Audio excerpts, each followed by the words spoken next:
Fa una meccanica, ecco una pulitrice della segnaletica stradale. È dell'ultima generazione, un piccolo gioiello tecnologico.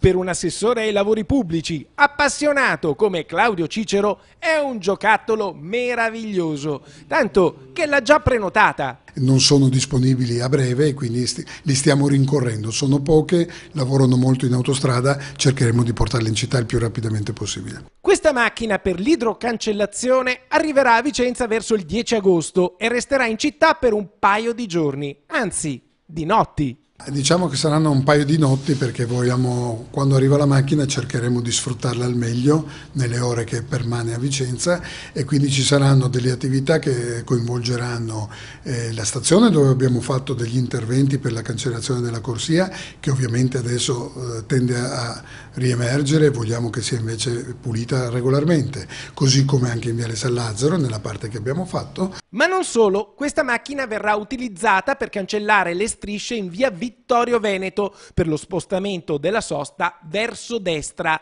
E poi ricordiamo alla nuova amministrazione che c'è il famoso stop arretrato di via Monteverena che abbiamo segnalato noi di Rete Veneta. Proprio nello stop segnalato da Rete Veneta, quello di via Monteverena, dovremmo usare per forza la macchina perché lì c'è del colato plastico rosso che era sbagliato nella sua posizione e per poter togliere quel tipo di, diciamo, di segnaletica ci vuole per forza questo tipo di macchina, altrimenti riemergerà per sempre. Quindi attendiamo la macchina per poter fare anche quel lavoro lì.